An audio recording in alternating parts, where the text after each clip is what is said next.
This week on the Jock and Nerd Podcast, Anthony scores a seat inside Marvel's legendary Hall H presentation at San Diego Comic-Con. He's given us a first-hand play-by-play breakdown of everything Marvel unveiled, from the Avengers Doomsday presentation to surprise reveals, exclusive footage, and the moments that had Hall H on its feet. Plus, we cover the biggest DC announcements, new trailers, and all the highlights from Comic-Con 2026, all in this edition of the Jock and Nerd Weekly for Monday, July 27th, 2026.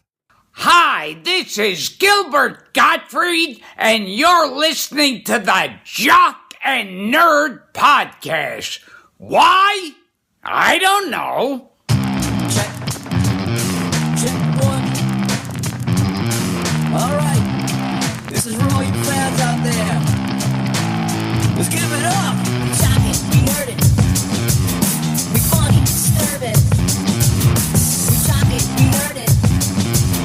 We spoiler alert. Oh yeah, what is up, listener? Thank you for pressing play and welcome to the Jock and Nerd Podcast, where we give you comic book and superhero, TV and movie news, reviews, and whatever we choose. Jock and Nerd. My name is Imran. My name's Anthony. He's the Jock. He's the nerd. And that's it. The Rugs, the puppet, the rug boy, not with us. We're feuding again this week. No rugs. He apologized and then made some offhanded remark. And I was like, fuck you, dude. Fuck that show. How are they going to make movies and they're not going to be about the comics? It's not about the comics. You could take your source material and shove it up your... That's a big fuck up right there. I'm kidding. I love Rugs. That's why we have him, because...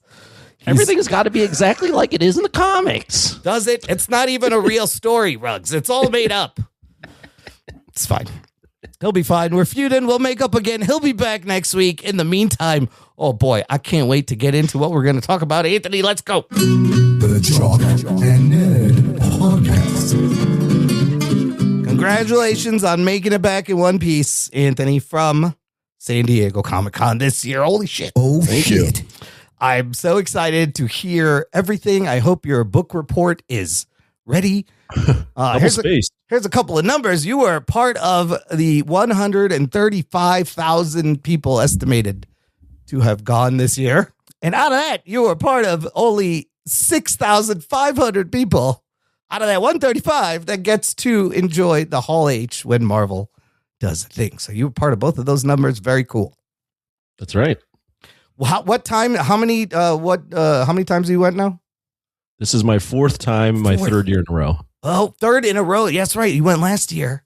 Yep. Holy shit. All right. Well, 3 years in a row. I've been in Hall H 2 times. Hall H for Marvel 2 times, but I've been in Hall H every year. Yeah. Last year, I remember there was all different things and it was a little different experience, right? Because there was no Marvel. Yeah. When Marvel's there, it changes everything. I also, we'll talk about, should they keep doing this in San Diego? I read that the organizers have said they are doing this until at least 2030. Yeah. In San Diego.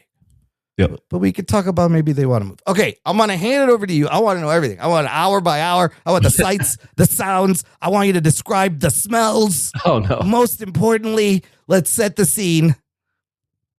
Yeah. I had passes for Friday and Saturday, so I only did 2 out of the 4. You can actually do 5 days. So Wednesday is a preview night where they let in a small amount of people. Those are 2 other buddies. We go every year. I will say this year, I did also, for what it's worth, I went into Hall H Friday and saw the Lanterns panel. Oh, you did get in Friday too. Nice. Okay. Got in Friday too. Okay. What do you want to know? I guess, do you want to just talk about Hall H, or I guess ask me questions? So here's what I want to know. The thinking, the strategy, the planning into securing a spot in Hall H, because I was reading some shit that it was a little bit of a nightmare. There was some shenanigans happening. So I just want to know how much time you spent. What were your guys' thoughts? And then we'll just get to Hall H and everything you saw there. Sure. So when Marvel shows up, for those that don't know, and they're doing a Hall H, that changes everything. This is not something you can just roll up into right before they're about to start and get in. As Imran mentioned, there's 135,000 people, only 6,500 seats in this bitch. It's crazy. Hall H. So and Hall H is their big room where they do like movie panels and any big events. A lot of that rolls through Hall H where they want to show some stuff. Hall H used to be a lot more studios and shit. More studios used to participate. Yep. It's not as big as it used to be, but it's still a big deal when Marvel's there. Whoa, absolutely, yes. So the way it works is there is a line for the day for Saturday wristbands to get into Hall H, and you can line up as early as you want for that. And some people start lining up on Thursday. Oh shit. The way it works is you get in line and you can save a spot for at least 2 other people. Okay. So you get in line and people park out, camp there, stay there all day. We figured this with Avengers Doomsday to be even crazier than it was 2 years ago. And 2 years ago, we did the same thing. When they announced Downey, you were there. Yeah. I was there. Yeah. So we had a buddy of ours who had been doing 2 days of the con. His name's Chris Sotelo. He's been on the show. Oh, yeah. Sotelo was there. Nice. Awesome dude. Yeah. He got there at 5:30 in the morning on Friday. On Friday morning? Okay. We're starting 5:30 a.m. Friday morning. Okay. And I would say there were probably at that point 300-400 people in front of him. Jesus Christ. But now keep in mind, all these people, they say that you're only supposed to hold slots for 2 people, but that's not the case. People file in there and it gets 3 people turns into 30 people real quick. But what, you can't bring like a tent or something, right? What do they allow? They will allow like sleeping bags. We had chairs and umbrellas, and food, and we had like drinks. We came a little bit more prepared this time. It was hot. It was like 80 degrees, but it was very hot, humid. Yeah, it was just that you were underneath the sun. So they have these like you're like lined up way far away, and you're in these like chutes, and they weave in and out on this grass. They go like. They're like zigzagging. They go onto a basketball court, and then eventually, like if you don't get into that line, eventually they'll move you to another spot, and it's just people coming in all day and lining up. I saw photos of it. It looked like a fucking homeless camp or something. Just yeah, it does. It looks like an umbrellas, people sitting with chairs and ropes. It looks like an encampment. And there's this first group of chutes where if you get in there, that's like the Group A line. And they were giving wristbands out then to people just to be in that line. Okay. Oh, that was just a wristband to be in the line for the wristband. Line. Yeah. Okay. And which was causing trouble later. Yeah. Okay. Because you were only supposed to hold 2 slots for people. So then when more people would come, the people would be like, okay, let me see who are the other 2 people you're getting wristbands for? And then the other extra people that would go in line, they'd be like, well, what about us? And they'd be like, you can't get any. Jeez. So it's causing all this problems. Anyways, that's beside the point. So yeah, he got there at 5:30. He put in a strong, I'd say a 10-hour shift. Oh my God. Okay. I think he stayed was till there like for 3. 10 hours from 5:30. I visited him for a little bit. Oh Jesus. My buddy Rex visited him for a little bit. Rex has been on the show, but he was like, go enjoy it. Go have fun. That's nice. Whatever. That's a good buddy. While he's waiting there, I went and saw the Lanterns panel. Okay, we'll talk about that later. Okay. And then I walked around the con a little bit. I didn't do much con stuff this year. It's super packed in there. So you made it to the exhibition hall though with the vendors and everything. Yeah. Okay. I always at least take a look at everything. It looked crowded, man. I watched the videos. Crowded. All I saw was lines and just people fucking everywhere. Comic-Con is like you rush, especially if you're doing panels, it's like you rush to a line and you wait. You rush to a line and you wait. Sounds great. But everyone has a different con experience because there's different panels and there's different things you can do. Right. But we dedicated our time to Hall H and just the general panel. Okay. So we would do rotations and we would have, a couple of us come in every couple hours, and then they start handing out the wristbands around 7:30 p.m. on Friday for the next day. Okay. And as I mentioned, that first few rows of people, it was really chaotic because they had people holding spots. Yeah. They get more wristbands, and it was whole chaos. So they probably took like, I'd say an hour and a half to 2 hours for them to get through that first group. Oh shit! But then once they got to like where we were, it moved pretty quick. So we got our wristbands around 10:15 p.m. Friday night. Okay. Friday night. So then you're good for like that day. You have 2 options. So everyone you either get a Group A, a Group B, a Group C, or a Group D wristband. Okay. If you get a Group A or a Group B wristband, you can get into like the front part of the line really quick. So there's people that stay all night and hold that spot to like basically what they want to do is be the first ones in the in Hall H to get the first few rows in the morning. So they're not moving. They're not moving, or they'll have someone sit there, and then they'll go back and take a shower, and then they'll get back in their spot. Okay. We decided we were going to go home. Okay, so everyone left. You abandoned the line. No line. We left. Okay. Now, we go home, we take a shower, we go to bed. Probably got like a good 3 hours of sleep because we were like, okay, we got to get in that line. Pay back for Chris. Yeah. We'll get in line, me and my buddy Rex. And what they say is if you're in line by 7:30 a.m., you will get into Hall H. Okay. That's what they say. Okay. That is not what happens. And it was a big deal this year because there were people that got into the line and did not get in. This is what I heard. Yes. So that's a huge thing. I heard people showed up at 6:30 and there's already fucking like thousands of people. Oh, yeah. We showed up at probably about 5:40. Oh, shit. Me and we were already, I mean, I'm sure there was probably 4,000 people. Jesus. And 5:40 a.m. Saturday morning. And we weren't even, I mean, we were like, they had us like on the dock, like way far away. Fuck. So you got like 60% of the capacity sitting there already. Yeah. Shit. It's really important, especially if you don't stay overnight. It's really important you get there early the next day. Yeah. So yeah. And then at that point, it's like, so we got our spot in line. And then I had to like go to the bathroom. So I spent like a couple hours just like going to the bathroom, waiting in line for Starbucks. They didn't start moving the line probably till like maybe 7:30. Okay. Because the whole thing, like the first thing is at like 11 or something or 10? The first thing was at 10 this year. Okay. Or might have been 10. Okay. I think it was 10. But they didn't start moving. And when they start moving the line, that means all they're doing is like compressing everything. Yeah. So people are underneath these tents to get in and they've been sleeping there. Yeah. So then they start to like compress it. Right. So then there's more space. So people move up. And then they probably didn't start letting people in till around 9:15. Oh, and then you're just fucking running. Well, no, you don't run. So, no, you're not. Yeah. Even then you're not supposed to run. Okay. One of the chaotic things was we were in line at around 9-ish or so.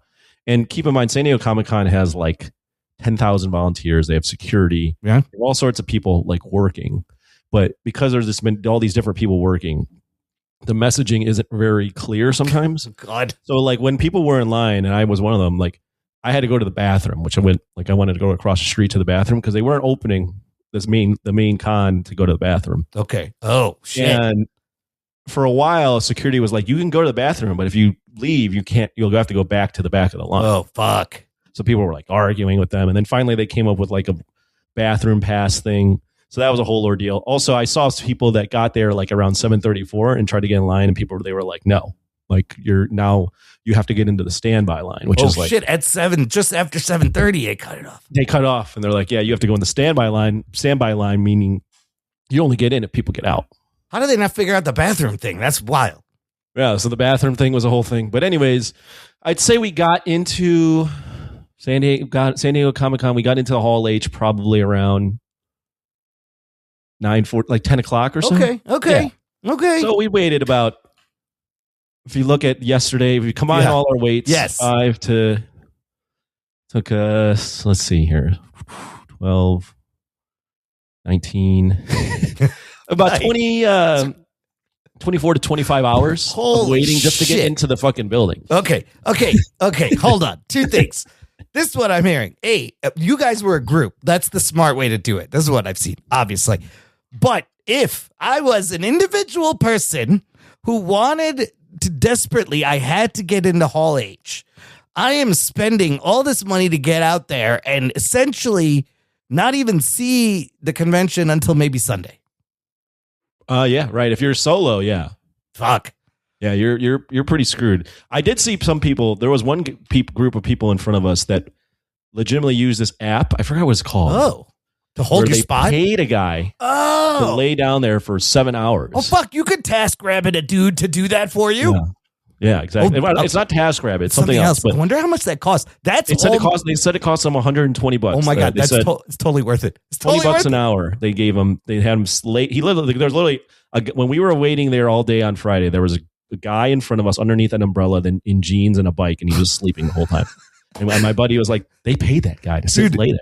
$120 is totally worth it, especially if it's fucking hot and there's no shade. Yeah. No. So we were like, how did you do that? And they told us about this app that you can put the money in like an escrow, so the guy doesn't get paid. Until afterwards. Until after, right? Shit. And then you can read reviews on the people. So, anyways. Okay, wait. The other thing I read was after everybody got in, there was apparently 500 people who had wristbands who were not let in, and then rumors of counterfeit wristbands. I heard about that. Yeah. After I didn't know about that during, but I heard about that after that there were apparently 400 to 500 people with legitimate wristbands that waited all day. And can you imagine? At some point, I think around 4 or 5, they told them it's not happening. Fuck. Can you imagine you thought it was a real wristband and you spent 25 hours? No, it's not that they got counterfeit wristbands. That they were saying that more people were let in with wristbands that actually weren't legit. Like someone was printing out counterfeits. Yeah, counterfeit. Yeah. Well, because there was a town hall thing at the end and you can watch it. They streamed it and they said, we don't print more than there's attendance. Right. And they were like, we don't know anything about the counterfeiters. Dude, you fuckers, all those people, you should give them a free guaranteed you're getting to Hall H next year. Here's a fucking golden ticket. Sorry. That's all That's all they got to do. Here's the thing. Even if you get the wristband, it's not a guarantee that you're going to get in. So I do feel sympathy for them, but that sucks. You got to know what you're getting into here. Like, sure. I don't think even rolling up at 7:30 is like a smart move. Right. So anyways, now we get into Hall H and you're like, okay, you're in Hall H. Marvel panel's not till 5:30, you still 6 got 7 hours to kill. Yeah. And no one's moving from there. So like, once you're in there, you're in there. Okay. You can go to the bathroom. The bathroom lines are long. If the bathroom gets pretty disgusting, there's food. How was the smells? Wasn't so bad this year. Okay, good. Depends who you sit next to, but it is it's a little. They're blasting AC, but it's still a little muggy in there. I'll say that because it's hot too, man. People are sweating. It's hot, and keep in mind, there's people in that room that probably haven't showered in a while. Oh, sure, because they've been sleeping outside for 26 hours. Yeah. So this is what you're kind of dealing with here.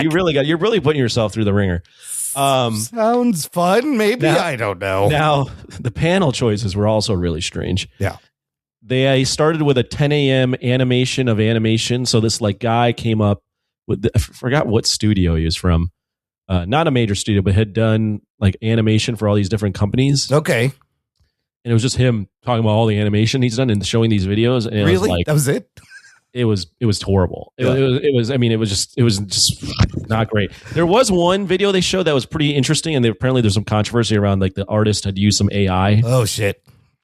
But other than that, I mean, it was not a great start. Luckily, I was in line for the concessions, and it was long, so it killed most of that for me, and I was perfectly fine with. Man, fucking lines everywhere. Okay, we'll put a pin in that in between time. We'll come back to that. Let's jump ahead. It's approaching 5:30. Well, I think I'll go real quick, and then I'll go into the 5:30. Yeah. So they did that. Then they did I think it was a Star Trek panel. Yeah, I think there was like a 60th anniversary. Yes. So they did Star Trek and then a preview of the next season. I missed most of that too. I was either in line for the bathroom or I was in line for concessions. I didn't care. Yeah. They did bring out George Takei, which was pretty cool. Oh yeah, I saw that. Yeah, that Strange New Worlds is the new season. Yeah. So they did that. Then they did at 2, and this is kind of a throwback, and they even mentioned this. Studios used to block out 2 hours and do panels at Hall H and just show a bunch of different shit. Yeah. Apple TV did it. Oh, I did see that. Yes, a lot of TV like Apple and Amazon TV. Movie. Yeah, Apple TV. Hall H. They did Matchbox the movie. Matchbox car the movie. Yep. They did Silo. Apparently is a big deal. It's a great show. Yeah, there's a new season. I saw the trailer for Neuromancer. They did cool. something Josh about Widow's Bay or something like that. Widow's Bay is a fucking great show. So they probably had the whole cast there. Dark Matter. Oh, Dark Matter season 2 is coming out. I have not watched that. I might have to start watching that show. I will say that other than the Marvel panel, Apple TV went pretty all out. So there's like screens everywhere, but during the first panel for Matchbox 20, and then they utilize it for the rest of the panel, they like unveiled these side screens that like wrapped all around the room. Oh, cool. It was like a whole like almost 360 experience. It was pretty cool. Whoa. And Matchbox 20. You keep saying Matchbox 20. That's the fucking band from the 90s. Matchbox, the movie. Yes. That was a fun panel. There was a lot of charisma on stage. I want to talk. They put a trailer out. We'll talk about it. Okay. So then they did that. And I will say during that it was like a 2 to 4 slot. Yeah.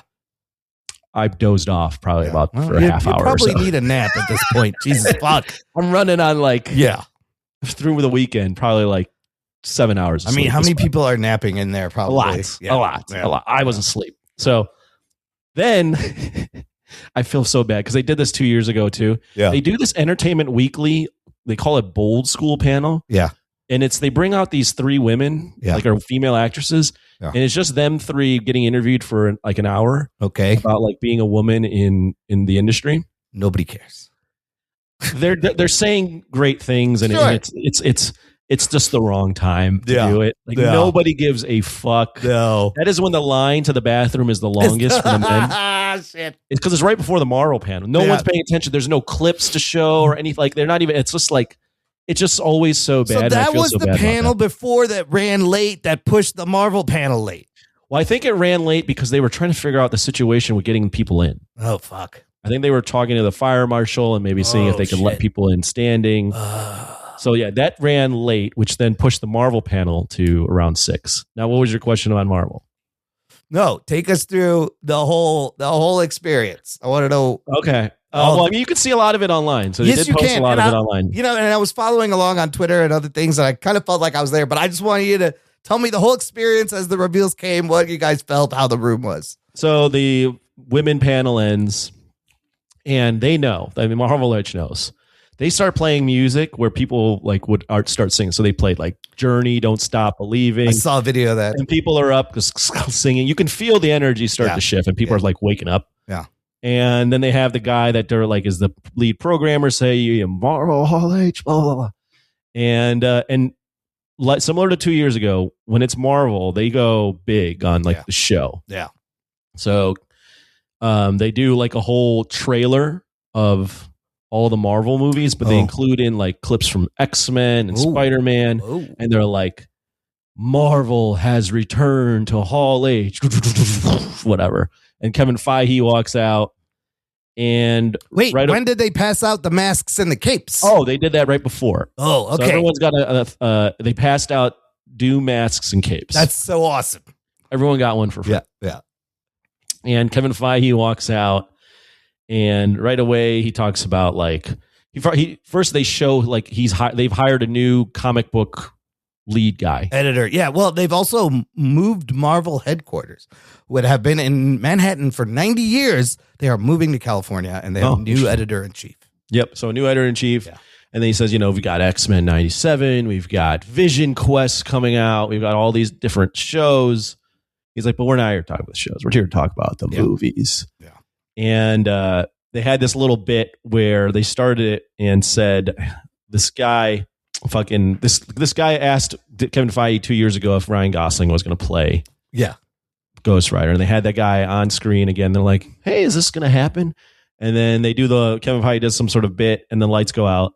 And it's the first surprise. Ryan Gosling's there. It's like Ghost Rider logo. Ryan Gosling. Holy shit! So that was a bit. That was a setup. Yeah. And then they do Ryan Gosling. Everyone's going nuts. I thought that was a good surprise. Then they bring out Sean Levi, whatever. Levy directing, who's done Daredevil. Apparently, he's doing the Starfighter, Star Wars movie with Gosling right now. Correct. And apparently that's going well. So they're like, they must like it. 2028. Ghost Rider, Sean Levy, 2028. I heard this rumor like for a while, but what I understand is that they got the Gaz, first of all. That's amazing. Yeah. They got the Gaz, and he's huge and he's hot, and he wanted to play Ghost Rider. Apparently, he went to them. Him and Sean Levy pitched Feige on. So I don't know which Ghost Rider he's going to be, the Danny Ketch or the Johnny Blaze, but he is into it, and I think this is great. I mean, it's no Nick Cage, but I'll take it. Ryan Gosling, Ghost Rider. That seems interesting. Yeah, that's huge. Yeah. So then they did that, and then they were talking about a movie that's coming out in December, which is Avengers Doomsday. But instead of, I think I might be getting this out of order. So if I'm wrong, I think Bernthal comes out next. Oh yeah, no. But Bernthal's like, oh, wait. You're talking about movies that are coming out in December. We got a movie coming out like pretty soon. And then it's like, what? And it's like Spider-Man Brand New Day. And then they show us a clip. Oh, what was the clip? Did you get this? Oh, did you hear about it online? I don't think that leaked online. No, this and the Doomsday footage I have not seen it. You haven't seen the Doomsday footage either? No, that may have leaked. I didn't watch it yet. Okay, all right. So they did show us a Spider-Man clip. And I will say, I mean, do you want to push the spoiler button? Yes. Spoiler alert. It's not a huge spoiler, but it was great. First, I thought it was awesome. It's Spider-Man and Punisher fighting the Hulk. Yes. And it's pretty awesome. I thought it looked really good. Nice. I thought it looked really good. There is a bit where Spider-Man's like fighting with the Hulk, and then Punisher comes in and he's just firing off bullets at him. Oh, shit. And they're like not doing anything. Yeah. And then he like throws a bomb at Hulk. Hulk catches it, and then he shoots the bomb in his hands, and it like explodes him away. You would think it looked be kind of silly, but there's some banter between Frank and Peter that actually works really well. And there's one shot that you'll see it in the movie too, and it was awesome during Comic-Con, where Hulk is like charging at Punisher, and he's about to like crush him, and Petey like webs him and like drags him with his web. Yeah. And they're like sliding across, and as he's being dragged, he's like firing bullets at Hulk coming at him. Oh shit. And it's very like slow-mo. It's pretty awesome. Oh, so like you're getting a little bit of Dustin Daniel Cretton's tone and direction, and I think it looks good. Sounds good. It looks good. It looks very colorful. The way Spider-Man's like moving, and the way, and then Fahey afterwards was like, I never thought I'd see on screen those three characters fighting each other. Right? So it's pretty cool. Yeah, that's awesome. Okay. Then they do a bit where they're like, Avengers Endgame was 9 years ago or 7 years ago. Yeah. And we remember the crowd reactions, and they play the crowd reactions of people in the theater as like the portal scene happens. And they're like, we're re-releasing this movie. Yeah. And they did a whole trailer for Avengers Endgame, the encore. Yeah. And apparently he mentions that we'll get to see Cap returning the stones and what that kind of caused. Fuck. 7 minutes new. This is so brilliant. They have essentially made this essential viewing now again. Right. That they're going to make a lot more money. Like, when I think they also want to do the Infinity Vision stuff. Oh yeah, that bullshit. That's bullshit. Did they talk about that? That's bullshit. They did say it'll be released in Infinity Vision. It means nothing. And they also said something about, or they didn't say anything, but I'm also they're probably doing this because they want to reclaim the throne as the highest grossing movie of all time. Yeah, and that movie's gonna head up to its score. So really smart, and now everyone has to go see that. Okay, so now they've done that, and everyone's they're pretty hyped or whatever, and they bring out the Russos. They're like, okay, we do have a movie that's coming out in December, Avengers Doomsday, and then the Russos, they do this bit where they're like, Wait, before you continue, where were you in the room? If you can give me. Ooh, I would say I was in the like back third. Okay. I wasn't all the way in the back. There's probably 100 rows behind me still. Oh, still shit. Yeah. Okay. But I mean, I had a spot right in the middle, right, could see the screen. Okay. Like could see everything really well. Okay, middle back third. Okay, yeah. Continue. And the Russos come up. Oh, we can see everybody in front, but we can't see everybody in the back. Oh. And everyone's like, what does this mean? Yeah. And they go, what if we just reconstituted the room so the back of the room was the front of the room? Oh, and everyone's like, what? And then he just points, and all of a sudden the white lights come on in the entire space, and you turn around and two curtains reveal behind us. One is the Avengers, one is the X-Men. All the actors from each. On the platform behind you. Behind us, yeah. There's like 20 motherfuckers standing there now all of a sudden. Yeah, and everyone's just going nuts, right? Because it's like, oh my God, it's the Avengers. So were you closer? It's like the B-team Avengers. It is. It's the fucking... And it's the X-Men, but it's like... It's like the X-Men with only Cyclops, James Marsden, Rebecca Romaine Stamos, and Rebecca Romaine. Kelsey Grammer. And then they have like Namor standing there and Red Guardian. And it's all these random people. Yeah, it's like the B teams, right? But whatever. Were you closer to that than the front stage when that way closer? Way closer. So you got a good look at them. I didn't even see the X-Men at first. I just thought it was the Avengers behind us. Nice. And then the Avengers was like Shang-Chi, Captain America, Dude, they were all Falcon. there. It's like 30 people. There's like 6 of each side. Jesus. And as they're doing that, they're like, oh, and in the front, we have more people. We have Pedro Pascal. And then Fantastic And then they're Four like, we come up. have Haley Atwell. We have Chris Evans. And it's just like sensory overload. Because now it's like people keep coming. people keep coming. And there's people on one side, people on this side, people on that side. And they're just like, oh, look, all these people. And then they're like, but don't forget, we got Robert Downey Jr. Oh, shit. And Robert Downey Jr. comes up and he's like, what's up? Like, he's like kind of hosting it now. Yeah, yeah. And he's doing this whole like Comic-Con, blah, blah, blah. And then he's like, but now you can choose to be evil. And he starts doing this like Dr. Doom voice. Oh, he does the And accent? he's like, everybody put on your robes. Oh, and nice. Follow me. And blah, blah, blah. People are putting on their shit.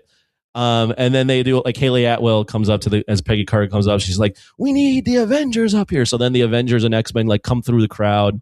She's the actual, like the one new cast reveal. But I was like, you knew she was going to be in the fucking movie, Haley Atwell. Yeah. It's not big So deal. so now the actors and actresses are coming through the. So they're the walking down the crowd, aisles and going up. Nice. walking up, nice. high-fiving people, and Nice. it's just like madness. awesome. They're playing the Avengers music. Rock stars. So yeah, everyone's just freaking out. That's awesome. So they all get on stage. Now they have all these motherfuckers on stage, and Downey's like hosting it now. Funny enough that like Chris Evans doesn't say a word. Really? He's up there and he doesn't say a word. Huh.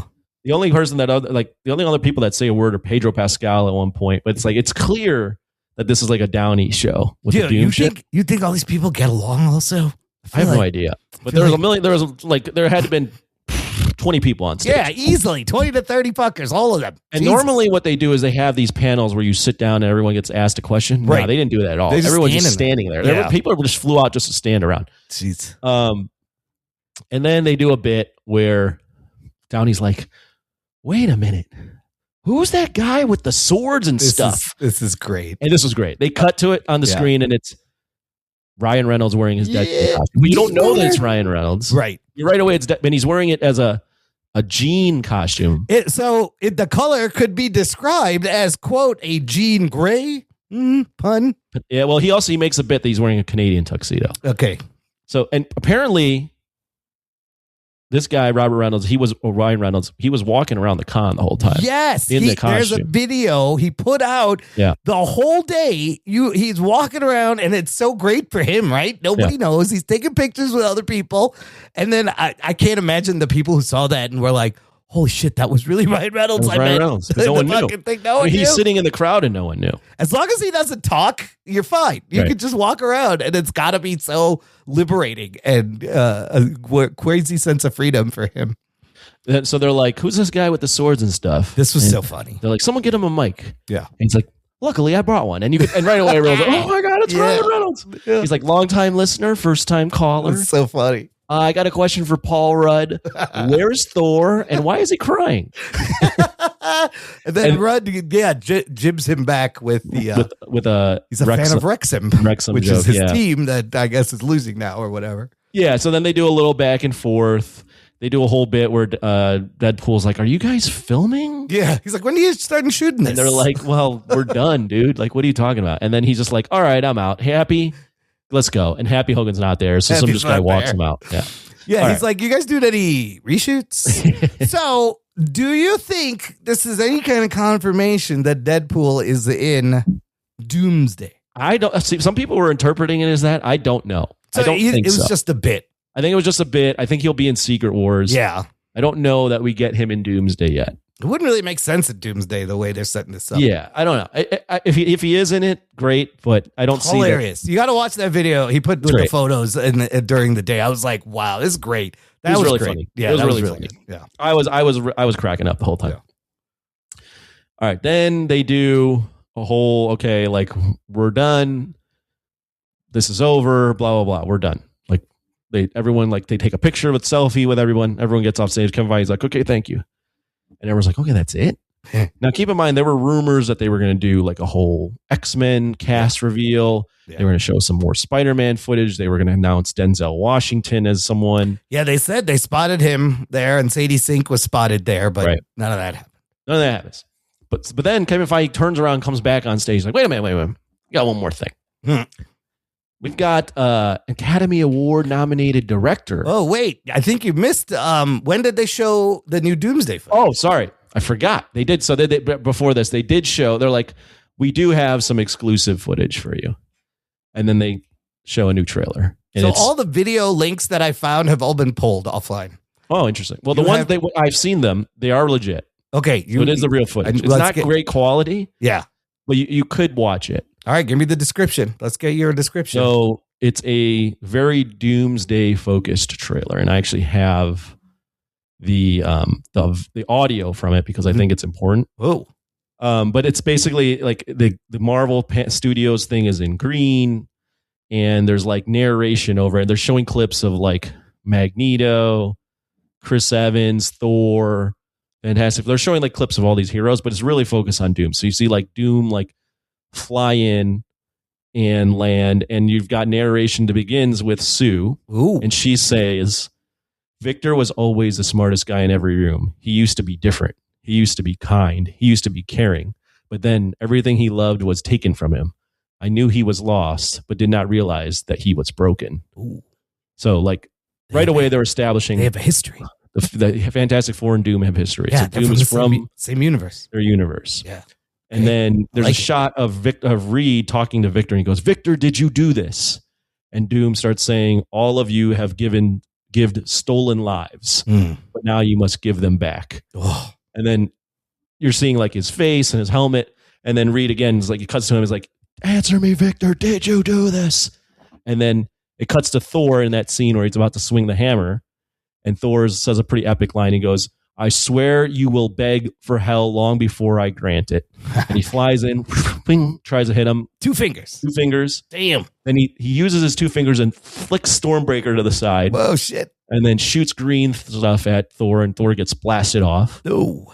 And then you hear Doom go, hell answers to me. Ooh. And then all of a sudden you see these things come out of the ground with green eyes, and they're sentinels. Oh, shit. Big ones. Doom is rising sentinels out of the ground. Holy shit. So the sentinels are standing up with green eyes, and then he goes, for I am Doom. And then it cuts. I love you have all been living stolen lives. Right. And I am going to take them. So does and there's in the trailer, there's shots of him like looking up at like a big painting of like a woman and a child. Oh yeah. There's a poster of him looking at this thing. So what I think they're implying here is at some point, Doom was a good guy. Mm-hmm. He was arrogant, but he was a good guy. Maybe he worked with the Fantastic Four. Yeah, they know each other. And something happened with the incursions or messing with time that took away his family. Mm. And it still seems like to me that Doom is working with everyone in the beginning and then does something where Reed is like, wait a minute, what the fuck did you just do? So could it be possible that all the time fucking the X-Men have done in the Fox universe is the reason? Well, not only time fucking with the X-Men, but also with Captain America. Well, yeah. With the Avengers, that too. Yeah. With Deadpool. Yeah. Oh, a lot of different things. Yeah. That have happened with time. Yeah. That the line where he goes, "You've all lived stolen lives, and it's now time to give them back." That's so good. So yeah, it ends like that. And did you make it feel better about the movie? I really want to see this. This is a much better trailer. I think this trailer is way better. Yeah, that's what it sounds like. And the trailer they showed us, while I liked it, is very, hey, look at the heroes. Yeah. They're all back together. Oh, there's a new threat. This one is more like similar to the first trailer. One of the trailers they showed for Thanos for Infinity War, where it's like, oh, this guy is a badass. Yeah. Here's his motive.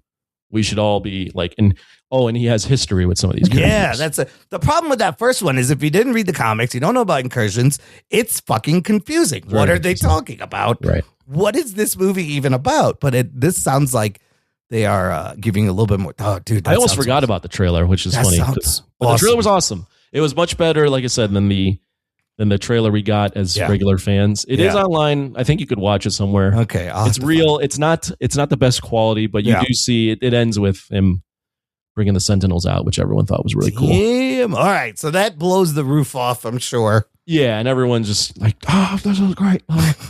And then, as I mentioned, they think it's over. Yeah. Then Ken Feige comes back. We got an award-winning director. Ryan Coogler comes out. Nice. And then he's like, let me bring in some of the cast. So Shuri and the new King of Wakanda, M'Baku, both those actors who were already had come out with the Avengers. Okay, right. Small little thing, but big thing. Yeah. Ryan Coogler goes, hey, by the way, we're filming this whole thing on film. That's awesome. So what that tells me is, one, his dick is big enough now where he can request things. Yeah, he's trying to Nolan this motherfucker. Right? Because typically Marvel films, they don't let anyone just do anything. You still got to film all the things on digital. So they're all digital. But after Sinners, he can do whatever he wants. He gets to do what he wants. And it's so exciting that there's going to be a Marvel movie like it's filmed on film again. Actual film, which I think hasn't happened since the first Iron Man. Well, yeah, I would think one of those first movies, but I definitely Iron Man because they didn't know what the fuck they were doing. Well, yeah, and that one you can just tell that first Iron Man looks different than a lot of stuff. Yeah, it's texture. So that's exciting. And then there's more excitement. And then they go, okay, we got to bring out one more person. Everyone's like, oh, they're going to bring out Denzel Washington. Yeah. And he's like, we got a new Black Panther that T'Challa's grown up. And then they bring out David Johnson, which no one saw coming. No. Wouldn't be not the biggest name, but I actually think this is an awesome casting. It's fantastic. It was a name in the running. Like, I believe his name was thrown out there with the Idris Elbas and the other Tamsin Idris. Yeah. But we just saw him in The Long Walk. We saw him in Alien Resurrection. This guy is fantastic. Romulus, but yeah. Oh, Alien Romulus. He kind of looks like Chadwick Boseman. Like, I would buy that this is his son. Yeah, it's awesome casting. He's a really good up and coming guy. And someone mentioned this. I think I was listening to the Ringerverse, and they said this is the type of casting Marvel used to do, where they had like an up and coming guy that everyone knows is on the cusp of being a star. Yep. They're going to let him become the star while they grow with the movie. I think you will see more of this when they announce the X-Men cast. It's going to be all like these David Johnson type of people. Yeah. Yeah, probably. And then that was it. And he came up, he said a nice little bit about being honored. And then that was it. They said, it's over now. And no one believed it was over. Everyone really? Everyone just stood there. Like, everyone kind of like stuck around because they also said you have to stay in your seats for another thing. Yeah. And it was a ticket to get a Doomsday poster on cardstock. Whoa. But everyone was like, is this it? Is there post-credit scene? But it was end. That was the end. So overall, that was it. Did you get the poster? I did not get the poster. The line for that was probably like 2,000 people deep. Jesus. And I did not feel like getting it. For lines. There's a line to wait in line for another line. I'm wondering if David Johnson probably will see him in Secret Wars. Would be a great place to introduce Wars, him. Yeah, perhaps Secret Wars. Before Black Panther 3 coming out December 15th. So, what did I think? Well, yes. What did you think? Also, D23, I didn't realize, is just a month away. Yeah, they're probably saving some stuff for D23. I'm probably saving more because while I thought these were all big, it seemed very short and quick. And it's only an hour, so they only do it an hour. But it was delayed, so it was really like 40 minutes. Yeah, 45 minutes probably. What did you think? We didn't get everything that we thought we would get, but I think, first off, Marvel, if you're in the room, you would never know that superhero movies are in a funk or anything like that. Right, like or that Marvel is in this spot right now. The room is absolutely electric. Yeah. Being in there, I don't care who you are. Yeah, Ruggs could be in there, and he'd be like, okay, this is fun. Yeah. Like, they just put on a great show. There's a lot of thought into like how they present everything to make it this big epic event. Yeah. The footage they showed of Brand New Day and Doomsday both looked really good. Yeah. The trailer for Doomsday looked really, really good. Much better than the trailer we saw, and the Brand New Day stuff looked really good. Nice. So that was encouraging. The announcement of the casting, they're both huge. I thought those were both really good. They're both both really good. Yeah. Ryan Gosling is huge. He's coming off of being nominated for Barbie. He Project Hail Mary. He carried that film. Yeah. He's doing the new Star Wars movie, 2028 Ghost Rider. I thought that was very well done. They already have a director. Look, questionable, the director. I've never seen Sean Levy do some. Is it going to be a fucking comedy? I don't know. Right. And David Johnson, like we talked about, up and coming guy. I think that's fantastic. A really good casting. So, what they showed, everything sounds solid, right? Well, I also think what they did was smart. And I don't know that we'll get what we've gotten in the past, where they announce a phase 7, a phase 8, and all these slate of things. Yeah, I don't think they're going to be. They didn't do that here. They only announced what they said was Brand New Day, Avengers Doomsday, which we both know are coming out. Yeah. And then they said Secret Wars, Ghost Rider, and Black Panther. Yeah. That's all they said. Yeah. So they didn't announce a huge slate, and I think that's smart. Yeah. I don't think they should do that anymore. I think we're past that. It just it bites them in the ass because once they do that, they put attached dates, and then everything gets postponed or doesn't happen, or they announce a Blade movie that never happens. They put themselves into a box that they need to walk themselves out of, and they don't need to do that. No, and I think a little by little, they are course correcting in a very good way. And I feel a lot better. Because if you look at their schedule, we got Spider-Man, then we got December this year, Doomsday, December the next year, Secret Wars, just one movie. Right. July the following year, 2028, Ghost Rider, December 2028, Black Panther, just two movies. Right. I'm wondering if they will just keep 2028 to one movie, would be kind of crazy, and that movie would be huge. Well, you mean 2027? It's 2027. Sorry. Yeah. 2027. I mean, there's only one movie. Just Secret Wars. And then they have the TV show stuff, but they're not placing the same amount of emphasis where it's like the TV shows are also something you need to watch. Right. Like they're putting it in a little box where it's like, you can watch it if you like the stuff. Yeah. But we're not going to announce it with the movies and say this is all must see. Yeah. Which I think is smart too. Vision Quest October 14th. I imagine at D23 there'll be more of the TV stuff. Maybe we'll get some kind of X-Men casting or something, which I thought they would have done. Well, the thing is, I thought everyone thought that was a big thing that they were going to announce the cast of the X-Men. Yeah. But I think with Brand New Day being this week, they probably are going to reveal in that movie who Sadie Sink is. And I don't think they wanted to take that away. I don't think she's Jean Grey now. It's possible she isn't. But if, let's say she is, you wouldn't announce that. No. The week before the movie's about to come out. Right. So I also think if you announce the X-Men and who the new X-Men are, I do think while it would have been fun for us, it takes away even from Doomsday, because it's like, okay, now we're looking at Secret Wars. Yeah. Like we're looking at things that are happening and we haven't even gotten through the storyline of how the X-Men are in this universe. So based on what happens in Brand New Day, they may be able to strategically announce or reveal a couple of things. I am flipped. I don't think Sadie Sink is Jean Grey, but she may be a Summers. I don't know. Fuck. Or another relation to Jean Grey. I don't know. Well, they also said... I can't believe they kept this a fucking secret. Well, I also listened to a podcast and they said that, I think it was the Ringerverse again. Yeah. That said, it's possible they just don't have all these contracts signed. Oh, right.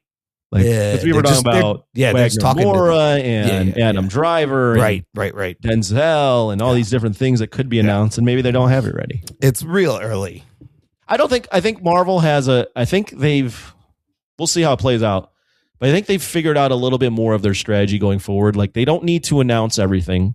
Yeah. They can give it to us in piecemeal like this, and people will still like it. It almost makes it more special. Right. Because there was only a couple things that really came out of this. It was Ryan Gosling. Yep. As Ghost Rider. Yeah. David Johnson and Black Panther 3 is happening. Yeah. We got new Doomsday footage. And but that's not even an announcement. And then they announced the re-release of Avengers Endgame. Yeah. That was already announced. So you only got two newsworthy things. Dude, the David Johnson thing is huge because we need a T'Challa Black Panther in this mix. He's such an important character. How do you think they get there? Well, they're saying this is this T'Challa, son of T'Challa. Yeah. It's been a number of years, but maybe not as many to have an adult. In Secret Wars, maybe it's a time thing, and now he's just I have no idea. How do you think he gets there? I think it's got to be off Secret Wars where he's created a universe where he's now grown up and there's a T'Challa. It's just jumped ahead for some fucking reason. When you went to the exhibit hall, did you see the Avengers booth with the costumes? I did. So I'll say a couple things. And then they put out a poster. The Doom suit looks fucking sick. I really like it. Yeah, when Ruggs was saying they look like a cosplay thing, I don't agree. Like the photo of the booth and then the poster they put out, it looks great. What do you think? I think it looks fucking sick. Well, and if you watch the Screenshot Crush review of it, you notice that the two pins holding up his cape, one says Captain Marvel symbol, and one has Thor symbol on it. One is a hammer. Yeah, it's fantastic. So magic and science. Okay, and then the other thing I was kind of following were the Latvian witch costume. Did you see any of this? The one I saw was green. Okay, so Latvian witch costume with a smooth silver helmet. The first day it's green. The second day it's orange. The third day it's purple. Now, if you look at the Fantastic Four post-credit scene. Well, no, and then the fourth day they put the Doom costume out there. Oh, and then Doom was on the fourth day. Yeah. So I think I don't know if those colors represent certain female witches that we haven't seen that maybe he's utilizing. But if you look at the Fantastic Four post-credit scene where we think it's Doom with Franklin, you can see he's holding the mask. The mask is smooth like the Latvian witch's mask on display. It does not look like the Doom mask. I don't think that was Doom. It was one of his witches collecting these kits. Screen Crush is speculating that the three witches are Charlize Theron's character from Doctor Strange. Yeah. What was her name? Claire? No. Claire? No, I don't think so. What the fuck was her name? All right. And? Female Loki. Oh, yes. And Scarlet Witch. Scarlet Witch makes sense. Yeah. But who knows? There's also speculation that Doctor Strange is working with Doctor Doom. Clea, there you go. Doctor Strange is working with Doom would also kind of make sense in terms of the magic. Right. Not only the magic, but their philosophies on sacrificing others to make the world a better place. To save your world. So yeah, it was fun. It was a good time. Marvel, like I said, really puts on a show. They're the only in that ones room now. And it's awesome. I was even though we got nothing that I thought we would get. I thought we would get the X-Men reveal. I thought we would get more of the cast. I thought we would get Denzel. I thought we would get a whole Spider-Man, Tom Holland thing. We got none of that. Yeah. I was still pretty satisfied with everything I saw. Yeah. Yeah, no, there were huge reveals and it seemed a little bit like short. I was like, whoa, that's it. But then I was like, oh, D23 is coming. So compared to the other four, give me a score, give me a ranking of this year's Comic-Con based on your experience. Oh, man. I mean, nothing beats your first one. The first one I saw Amazing Spider-Man footage. But what was that, like 2012? 2012, yeah, 2011 or 2012. So that was the first one, Jesus. Yeah. I would say, man, how do I rank them? It's hard to rank them. They're all the unique things. Right. This one was just an Avengers one is like a one of one. Yeah. But being in the room when they announced Downey as Doom, even though, people have their thoughts on casting Downey, that was amazing. Yeah. It's hard to choose, to be honest. I would say I was the most tired after this one. Okay. I was very tired. Like overall, like the smoothest experience. It sounds like it went pretty well this time because you knew what you were doing. We knew what we were doing, yeah. So we knew what we were getting into. And wasn't there more announcements this time than the Doom time? Right? Yeah. That time they announced the Russos as the directors. They officially announced Avengers Doomsday, which we knew. But the big one was that Doom was playing. This one seems more fun than that one. They were both fun. That one. It's hard to really rank them. They were both. Yeah. Marvel really puts on a show. I didn't. And there wasn't a Marvel panel last year, but I did see Tron and Alien. Yeah. One quick thing. Yeah. I don't know if you want to get to it now or want to wait, but I did see the Lanterns panel too, and I thought it was awesome. Good. We're gonna take a break here. I'm gonna play some promos. We're gonna come back on the other half of this, listener. We got some trailers. We're gonna take a look at the weekend box office. And Anthony, I ran the numbers. I'm gonna give us a box office draft update before Spider-Man right after this. After these messages, we'll be right back. Attention podcast listeners and YouTube watchers. I'm Logan, the host of Mostly Superheroes, a weekly pursuit for the world's best stories with an emphasis on live-action superhero stuff. Every week, join me, PC Mike, The Giggler, Scotty Scoop, and Carrie as we talk MCU, DCU, books, TV, movies, and more. MostlySuperheroes.com is where you want to be. Watch us on YouTube, listen where you get your podcast, and we'll see you Monday, Sunday on Patreon. Enjoy the rest of the show.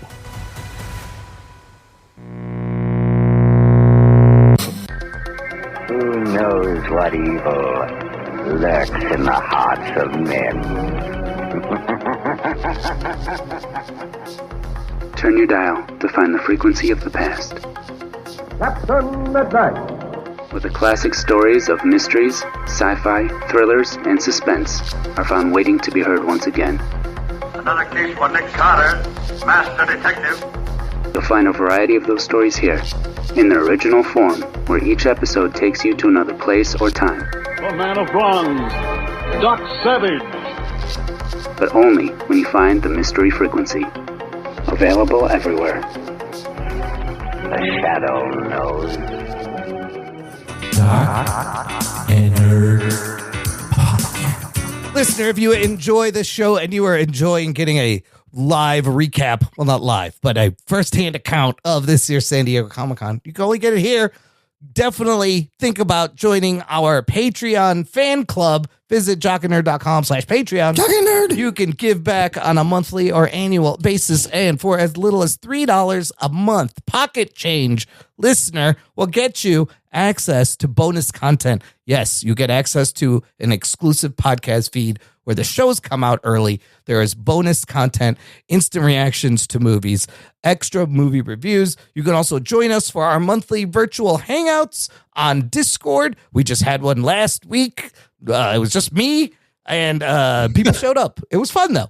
It was fun. The next one will be Thursday, August 20th. You can get an exclusive t-shirt. Lots of fun stuff. We would love everyone's support. jockandnerd.com/Patreon. Click it. Go there now. Link in the episode description. Okay, Anthony, back to San Diego, which I believe means whale's vagina. Oh, shit. That's what I was told. Let's talk fuck about yourself, San Diego. Go fuck yourself. San Diego, go fuck yourself. I know it's a beautiful place, and it's just the whole town. Have you ever been? No, and I saw pictures of like how the whole street is just, there's reps and activations and It takes over, yeah. fun stuff. Like, let's talk about Lanterns, because I did watch the video. They had a really fun activation where you went to Lanterns headquarters. You were like initiated. They gave you a ring. They trained you. You got to charge the ring up. It was really kind of a neat activation for Lanterns. You were at the panel Friday. I went to the panel Friday. What happened at the panel? They brought out the cast. They showed the trailer that you have in the show notes. Yep. But then they showed, I think, 4 or 5 other clips. Oh, they showed more things. Oh. And all I'll say, and I'll say the same thing that I said, similar to Marvel, that first trailer for Lanterns was like a big nothing burger. Yeah. Similar to the Marvel one, the Avengers one. Yeah. And as they showed more stuff, it was like, why didn't you just show this stuff? Yeah. Like, this is good. Yeah. And I don't know. I think movie studios are afraid. I don't know if they're afraid or they're just like, they don't feel the need to show their cards right away because they know people come in anyways. I think it's not like that anymore. Yeah, I don't know why they're showing these nothing burger trailers to start, but I mean, the footage I saw in the trailer that you guys got to see, much better. Yeah, like, it was really good. They had the cast out, like I mentioned. A couple clips they showed. I won't spoil them too much, but they showed an interrogation clip. Okay, where Hal is interrogating an alien that he thinks is a manhunter. So one of the reveals in the trailer is that manhunters are walking around. Yep. The manhunters being the original police force the Guardians created before the Lanterns that kind of turned on them, and they had to create the Lanterns to take care of the manhunters. And they're shapeshifters. They're shapeshifters, but it's not Martian Manhunter necessarily. Right. So yeah, they showed a clip of Hal interrogating what he thinks is a manhunter, and it's really good. They showed a clip of Hal and Jon Stewart in a car, and he's training John to become a lantern. Oh yeah. Okay. And the car drives off. He jumps out of the car before that, and he says, "I'll meet you at taco stand." He just leaves the ring there, and Jon Stewart's in the car, and it goes off a cliff. So he has to like grab the ring and figure out how to save himself. And then I won't spoil what he does, but it's funny. Oh my. Okay. And then there's a clip of Hal at a bar. Yeah. Getting his ass kicked while John's like flirting with a girl, which is pretty funny.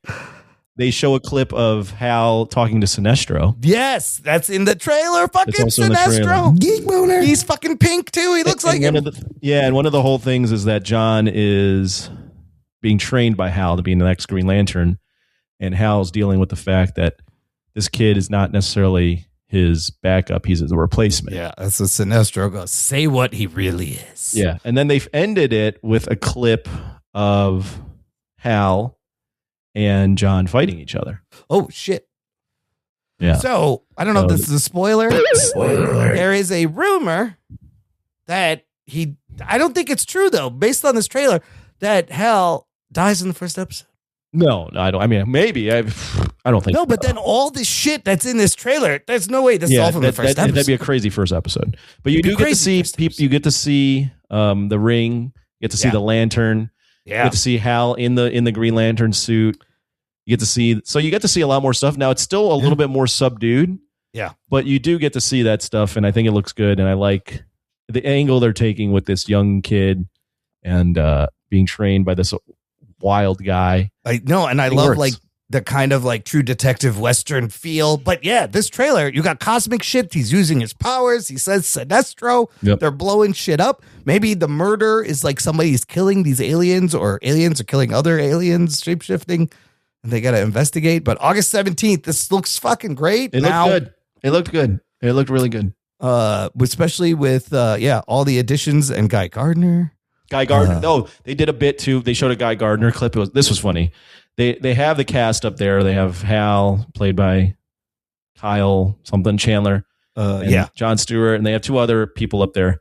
Yeah. And you hear all of a sudden, wait a minute, like, what about me? And you see, what's his name? Nathan Fillion walks on stage. Oh shit! With the blonde hair? No, just with and he's like, regular. I knew you guys would invite me or something like that. He's like, so I brought my own clip. And they play a clip of Guy Gardner in jail with John Stewart. Mm.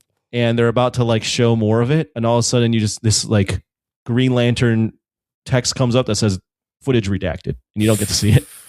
And they're just like, Nathan's like, what the fuck? Did a little bit there too. Good. Guy Gardner always messing things up. I will say, I know this isn't in your notes. Yeah. But they did a bit later on that it wasn't in the panel for Spaceballs.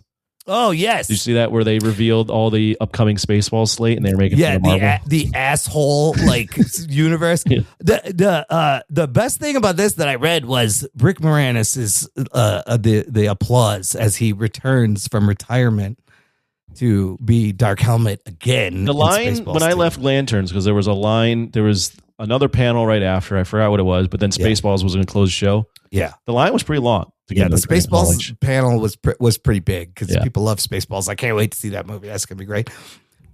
You saw the Matchbox trailer in the Apple TV panel. Let's talk about Matchbox here, because who is this? Is this Hasbro or Mattel? I can't remember. Mattel. Oh, Mattel, which is who makes Barbie. Is it Mattel? Yeah, Mattel, yeah. John Cena and you're like, how are they gonna make a movie out of this? And Jessica Biel still looks great. Looks great. I will say, I thought this trailer was really funny, and I was like, fuck, they got a story. They kind of have a story that works. It is Fast and Furious light, essentially. Right. But there was two parts that I fucking laughed out loud. The first one where he's like, do you think he's a good guy? He's like, well, that guy said he's going to throw us off the plane. That's what the bad guys say. Because what are we going to do? Because we're going to throw him off the plane. And they're like, and then the second bit when he's trying to cock the shotgun like Terminator. Oh my God, everyone was laughing. And so he hard. just drops it. That's what would actually happen. That shit was hilarious. Like I said earlier, this panel was actually the most entertaining besides Marvel. Well, you got Cena there, right? Well, not only Cena's hilarious. Yeah, he's so very, very funny. Yeah. Jessica Biel was on stage. She's hot. Yeah. Sam Richardson, he was really funny. You had Tiana Paris, and you had Arturo Castro, who was also really funny. Yeah. And there was this running bit where John Cena kept saying there was a timer on the stage, and he'd be like, and by the way, there's 13 minutes and 20 seconds left until you get to see some footage, so I'm still going to have to kill some time here. And then he would talk for a bit. He's like, now we've got 12 minutes and 10 seconds until you'll get to see some footage, so I'm still killing some time. Yeah. And everyone up there was just like super funny, and that's great. They were great. It does look like Fast and Furious light. But it was one of those things where the panel was so good and the trailer was so fun that I went, I would probably watch this. You know what? It's coming out on Apple TV. It's not even a theatrical release. So. And it's directed by Sam Hargrave, who's done the Extraction movies. Extraction, Sam Hargrave. So I was like, you know what? This actually, and it's not I'm like, of course, I'm going to fucking throw this on. This looks fun. I actually was like, okay, I think they have a story enough to make a Matchbox movie. And then when they all get their vehicles at the end and they're like, there's going to be a scene where they're using the cars and be like, okay, here's the plan. We're going to take this. But like the fact that they were just a bunch of kids who used to play with Matchbox cars and now he's like a CIA agent and they get, and the ridiculous plot where she goes, oh, so we have to steal back the nuclear warhead. I was like, that's great. That's going to be great. What a fucking silly thing to do. The other weird thing I saw happening was Johnny Depp as Ebenezer Scrooge, as they put out a trailer of him for a new Christmas Carol movie called, what's it called? Ebenezer. Do we need any more fucking Christmas Carol adaptations? Why do they keep making this? And I heard he was like real creepy because he was there in costume, just kind of walking around. And I'm like, it says, here's the story you knew, but not like you know. But I'm like, it's the same fucking story. Like, how many times are you making this fucking story? And is Ebenezer Scrooge up there with like a Jack Sparrow or his other fucking... It's just a weird thing, Edward Scissorhands. It's a weird thing for Depp to do, I guess. No, I mean, I feel like it actually is right in line with what Depp would do. Yeah. It's just the first time we've seen him since the whole Amber Heard ordeal. So I don't know if there's still an appetite for this type of stuff from Johnny Depp. That's the thing. Will people boycott this because of the Depp? Yeah, but it's right in line with all the types of shit he's been doing. But he's almost old enough to like not need a lot of makeup to play an old fucking man at this point. Yeah. So I don't know. I was like, okay, do fucking Depp do an Ebenezer. The smart thing is you make a Christmas movie and it's played every year, right? It becomes like can become a classic. It can. It also can fade away pretty quick. Yes. I can't. I'm like, we were talking about what was the last Christmas classic movie that became a classic. And I can't think of anything past Elf, really, that had that become a Christmas classic. Yeah, it's been a while. The other things that came out real quick, there was a Resident Evil trailer and a Clayface trailer. Did you get to see these? I did. Not at the con, but I did see both. Yeah. What'd you think of the Resident Evil trailer? I thought it was fucking awesome. Right? I thought it was really good. It's really good. It's really good. I love the idea that this guy literally just kind of stumbled into the video game story. Right? The game is happening and he just kind of stumbles in. He takes a job on and he's carrying some sort of organs. Yeah. And then if you've played the game, you will see they got the save typewriter that you use when you save the game. The shotgun shells are like right from the game. And I thought the cut where he sees the lady running towards him, he's trying to get a gun and the phone goes off. I thought the way they cut that was really good. Oh yeah. Yeah. And the same, that doorway shot where all the limbs are fucking coming out. I'm still like, what is happening here? Yeah. This looks great. Like that's all the story you need, really. I can't wait to watch it. The guy just walked into the wrong video game and has got to get these fucking heart to the other side. There you go. It's great. Okay. And then Clayface. You know what's funny about this whole thing? How Lanterns had a fun panel. You know who really could have used the Hall H right now? Is fucking James Gunn's DCU. Yeah. If anybody needs a Hall H panel, it's these motherfuckers.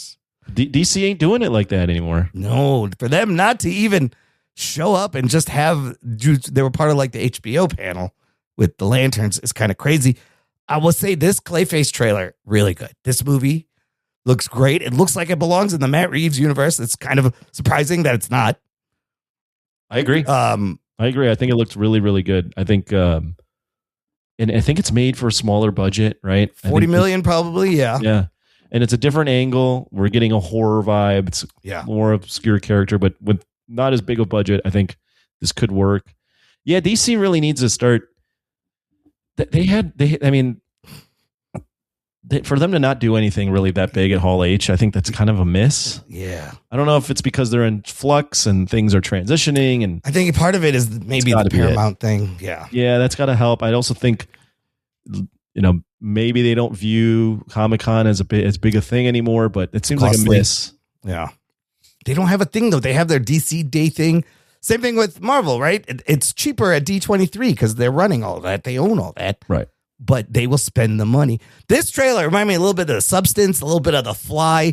This is when I knew the horror was good, is that whole sequence of him going to the bathroom during turbulence and trying to cut his fucking eye open. Yeah. While the plane's bouncing. I was like, no, oh no. Yeah. Oh, that fucking creeped me out. I was like, all right, I see it. But yeah, I can't wait to see. I love after he comes back and he's like, I feel great, actually. He's just going to be super strong and fucking throwing people around. I am excited. October 23rd. I think Clayface is going to be actually a good one. I agree. For the gun, better than Supergirl. Oh, yeah. Okay, one last thing. I got a thing that says 8 winners and losers and 4 losers of San Diego Comic-Con from IO9. All right, hit me with it. Let's see if we agree. Winners, the first one, lanterns. I will agree. I will agree. They said that the activation was great. The trailer was great. They had the trifecta. They had the cast. They had the activations. They had something good to show. Marvel Studios, winner. Yep, I agree. Always. Spaceballs, the new one, also a winner. Heard good things. Yeah, and if you said the line was long, and then that whole one asshole, it stands for the whole Almighty Schwartz saga. So it's whole S is the thing, and it's hilarious. Guillermo del Toro was there promoting the 20th anniversary of Pan's Labyrinth. I heard about that too. I saw him walking around in some videos. Apparently they had a good Hall H panel, and it's kind of crazy. He doesn't have a movie out, but he's just putting out this 20-year-old movie. Mike Flanagan, they mentioned as a winner. They put out a teaser for Carrie. He's doing a Carrie. He's the horror guy. Yep. And he also wrote, I think, Clayface part of. And then Blade Runner 2099, they say, is a winner. I did not see this trailer. It's an Amazon show. I saw a trailer for that, actually. Yeah. Oh, you might have been in the Hall H when they played it. Yeah, it might be. I forgot where I saw it. But yeah, I did see that they were doing that. I heard it's pretty good. I haven't seen it. And then Apple TV, they also say as winners for all the things they mentioned, like you mentioned, Silo, Dark Matter. I thought they did a really good job. They utilized a lot more of Hall H. Like I mentioned, they had screens everywhere. They had a lot of different things to talk about. Silo, I didn't know how popular Silo was. Silo's Silo got a lot of reaction. So yeah, Rebecca Ferguson. Was the cast of any of those shows there? Silo's cast was there. Oh, yeah, Matchbox, a couple, maybe. I think Dark Matter. Oh, they were there too. Yeah, I like I said, there was a bit there maybe because there was a 2-hour panel where I was dozing off a little bit. And then Widow's Bay, which is a great show. Widow's Bay, I think they had the cast of Widow's Bay. They showed some footage for Widow's Bay. It's so crazy how this used to be. Remember, it was like Universal, Paramount, Warner Brothers, right. And now it's fucking Apple TV. Oh, it's going to be Apple TV, and it's going to be Amazon. Amazon's probably going to do something. Prime. Yeah. Also, winner, they mentioned San Diego. They generated quite a bit of revenue, and they are staying until 2030. Losers to IO9 leakers. The winners of the Will Eisner Comics Awards were leaked, and then they put in cheaters. And this is the whole thing about. They say we don't see any concrete proof, but the counterfeit wristbands were causing a problem. It says here, the rumors at and around San Diego were that people made counterfeit wristbands to skip the lines at both Funko and Hall H. Yeah, Funko was a big deal too. Yeah, there was a lot of Funko stuff. There was some fucking shenanigans there. They put in here noses because they said there was fans everywhere just blowing around smelly air, essentially. Was what they did. And then DC Movies, loser, just like we talked about Big Loser. And it says a special what the fuck goes to Johnny Depp for walking around as Ebenezer. That's funny. Yeah. Should San Diego, I know this is your next question, right? Yes. Should they keep it in San Diego? Yeah, because I was listening to Campia, who pointed out that right across the street from Hall H is a 40,000 seat baseball stadium. Yep. Why can't they hold this shit in there? I don't know. I don't know why they can't hold. I mean, maybe they don't have the money to do it in there to rent that thing out. It's outdoor. It's also outdoors. Problem. Yeah, and then the production value. I mean, it's different. What about setting up? The thing is, like if you do Hall H in Petco Park, which is what it's called. Yeah.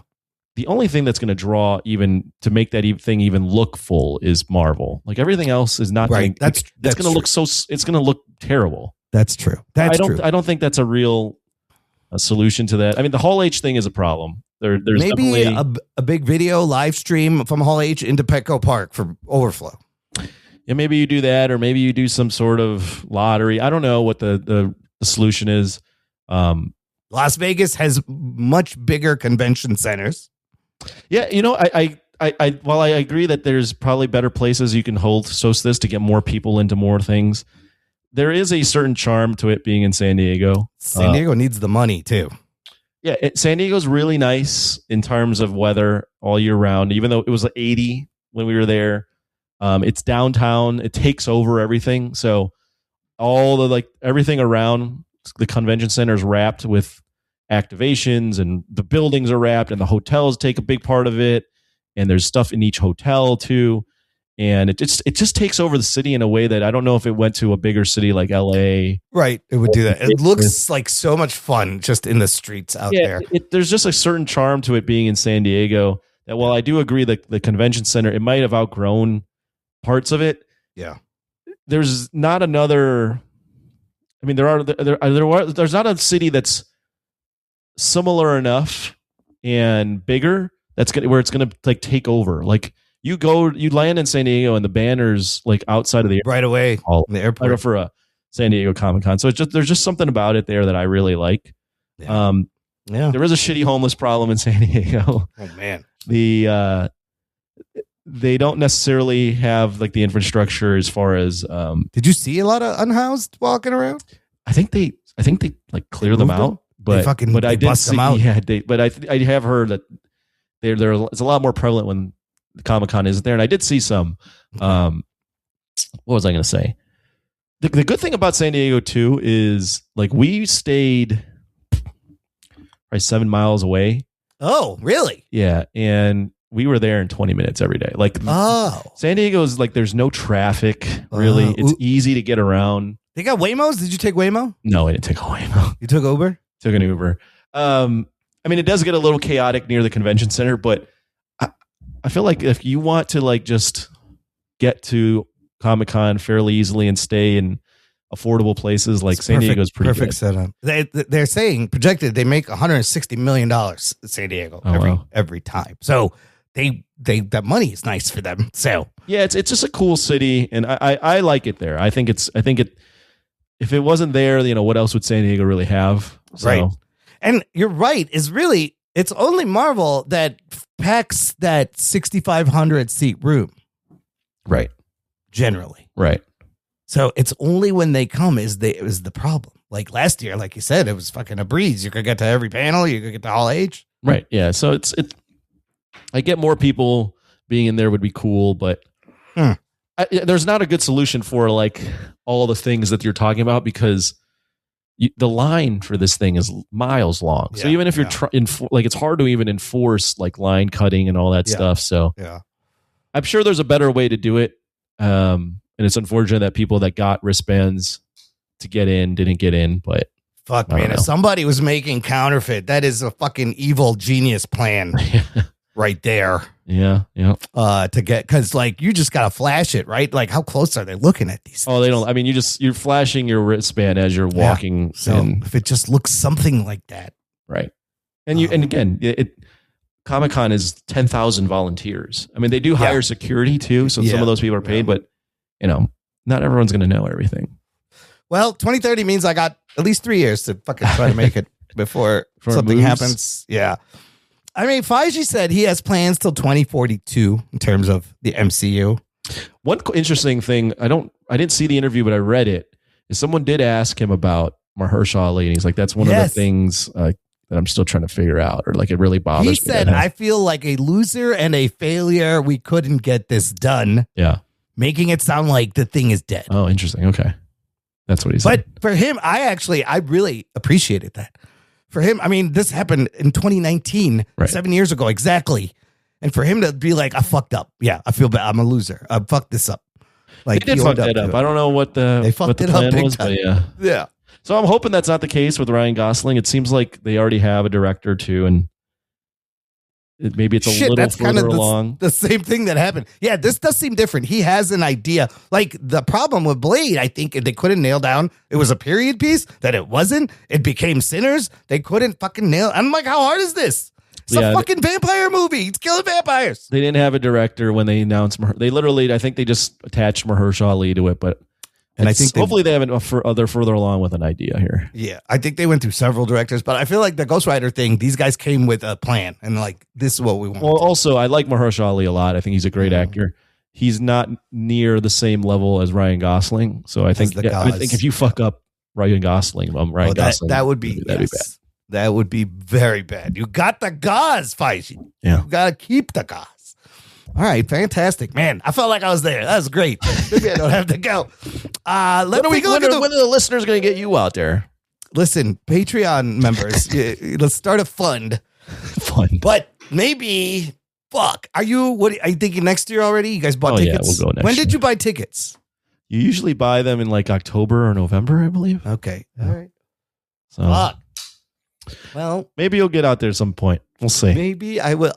But again, watching the videos, it looks like fun, but it also looks like so many people and a fucking just terrible.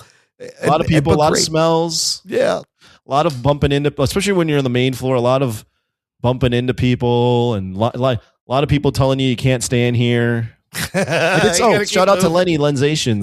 Lenny was there. Did you see him? Yeah, Lenzations was there. Good for him making it a Comic-Con. He was there. So I'm like, these are my people too. I'd be fine. Oh yeah, you'd certainly. I mean, you'd interact with a ton of people. All right, it's a bucket list. It's fun. It's fun. Every nerd should go out there at least once. Yeah, it is. It's like, I mean, I went to Oktoberfest in Germany. Like I should be able to do this. Fuck. It's a little bit different of a crowd. I know, but it's a lot closer and cheaper. It is closer.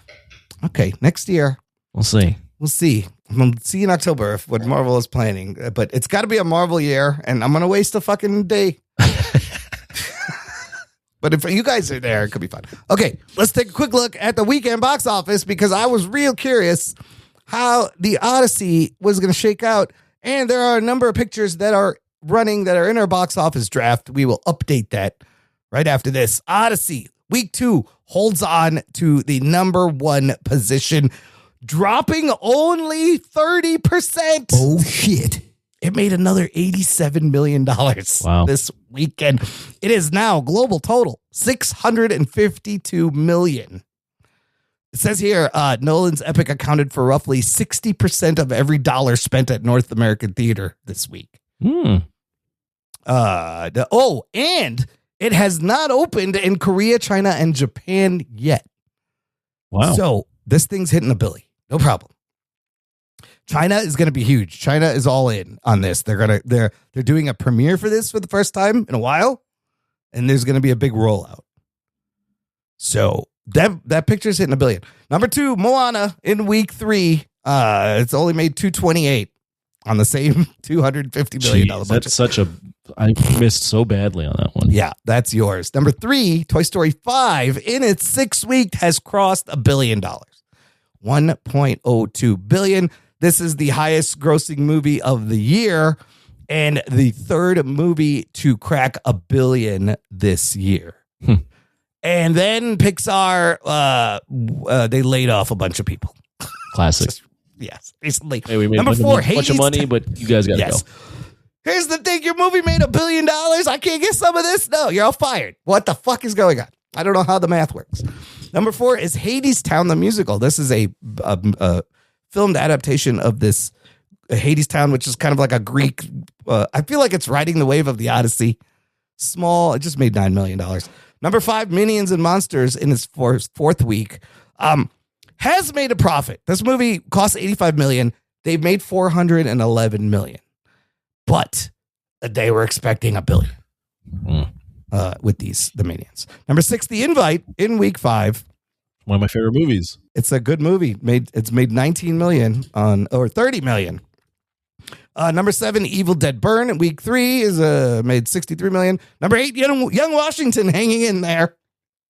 $45 million out of $20 million. Number 9, Motor City. That is, did we watch this trailer? The Alan Richardson trailer? Is that the one we watched? Yeah, where it's like the 70s. Yeah, the 70s one. So what I didn't know is this is almost a dialogue-less, like revenge action movie, kind of like that Silent Night, but I heard it's a little bit better. It only made 1.6 million. It's only on like 1,600 screens. And at number 10, Obsession hanging in week 11, 440 million total. Obsession still in the top 10, 11 weeks in. Wild.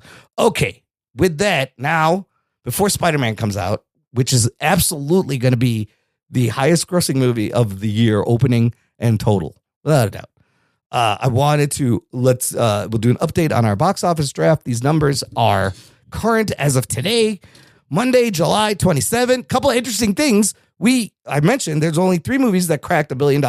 We each have one of those 3 movies on our list. And we have another movie that has potential to be another $1 billion. So coming in right now in third place is Anthony.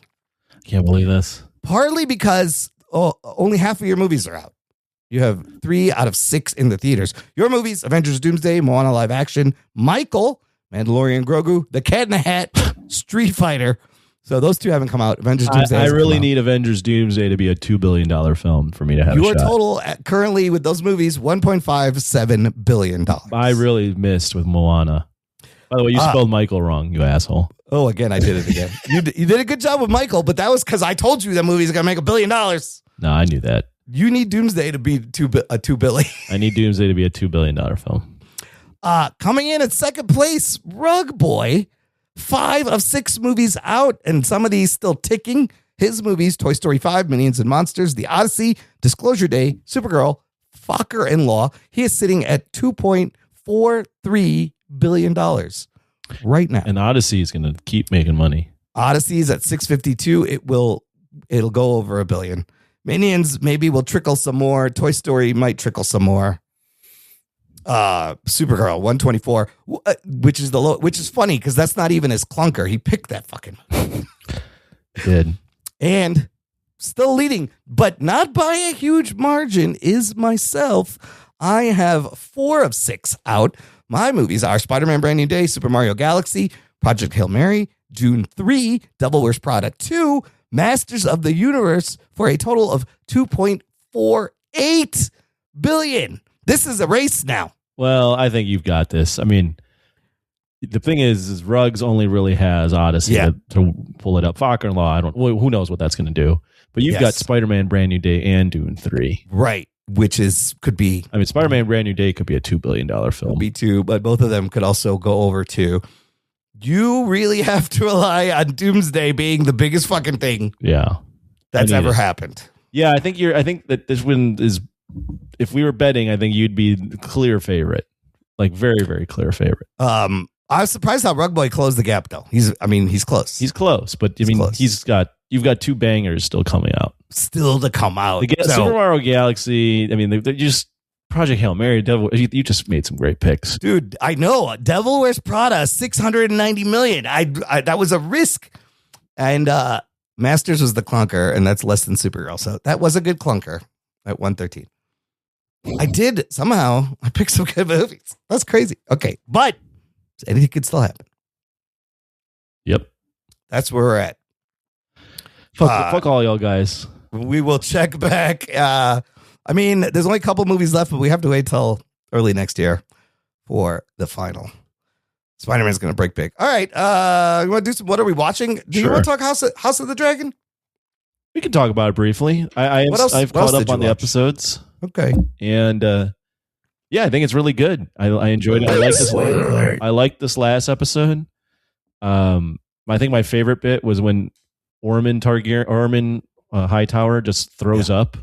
After the killing. I think they were trying to imply that he's a lot of bluster, but also he couldn't take fucking murder. These guys, the fucking Gwaine saved him. Yeah. And he's like, my other favorite bit is in episode 5 where Laris just tells Aegon, You were a shitty king and you were a worse person. Right. And I was like, God bless you, Laris. Somebody needed to fucking set this kid straight. Well, then Aegon goes to Lannister, Tywin Lannister. And Yeah. was I a shitty person? Yeah. Am I a shitty man? And then he's just like, eh. well, there's things that people admire and always just lies about everybody. He just like can't answer it at all. Yeah. So good. Yeah. And then he's just like, and that answer makes Aegon go, all right, we're going to Essos. We're not hanging out in the Lannister place. Yeah. Yeah, it's great. We lost spoilers. I pressed spoilers. We lost Sir Kristen Cole. Who, right away, just start the episode. Yeah. Who's kind of on a death wish anyways. He was. He knew this is the end. Was that the Starks with, who are those people? That got him. Yeah. The Starks and who's that kid? Kristen, the Tully soldiers. Was that the Tullys Roderick Stark? Yes, and then Roderick and Oscar arrived. So Who's the Starks Oscar? and the Tullys. Oh, okay. Right? Yeah. Dude, that was a crazy ambush. They were fucking lying dead, and then they just fucking get up and start killing everyone. It was crazy. Yeah, but they get them, but then Roderick and all the armies surround them. I just like that Kristen Cole's like, well, how about you two versus me? And then just he gets arrowed. Yeah, they don't even bother answering. They're like, you know what? We're not going to do any of that. Nah. We just got to thunk, thunk, thunk. Yep. See you later. And then Corlys. I'm worried for Corlys. Did they get him? I think they killed him at the end. Fuck, no. Well, I don't know. We don't see him die, so that always means that he's alive. But until you see a body. Yeah, that was Ormond's lieutenant, that dude you saw in the room at the end with Corlys. But then, and then fucking Alan kisses the girl, or was it Alan or the other one? Alan. Yeah, Alan kisses Bela. Kisses his cousin. Weird. That was weird. That was so weird. That's Targaryen type shit. And then Helena was like, wait, did you want me? Was I supposed to marry my brother? Was that you decided to do that? Oh, dear. I think she's getting ready to kill herself. There was that whole thing with the worm and the nightshade. And then she's like, I want to go look at the moon. And I was like, this girl's going to jump out the window. Oh, yeah. She's going nuts in there. I mean, she's using blood and needle, like. Oh, that's she's right. Poking her blood and needling the blood into the thing. Into the blanket. Yeah. Well, now that Rhaenyra knows she's a dreamer, she has visions. She's not letting you fucking go. No. That is an asset if she has fucking visions and because she told him where fucking Aemon was. Yeah.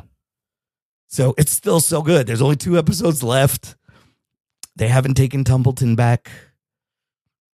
And I can't wait. The build up is great. It's very good. Did you watch anything else you want to mention? I'm trying to think. I have not. No. I mean, I've been busy. Yeah, I've been coast to coast the last 2 weekends. I don't know if you knew that. New York. I went San Diego. I truly lived up to the Jock and Nerd name. I was in New York for the World Cup final, and then in San Diego for San Diego Comic-Con. God, we're just a flyover state to you at this point, you fucker. I'm just doing things. You know? Bi-coastal. It's great. Well, here's what we'll be doing next week. Spider-Man Brand New Day, of course. Geek Boner. Which is projected to open as the biggest movie. They're saying anywhere from 180 to 250 million opening. Wow.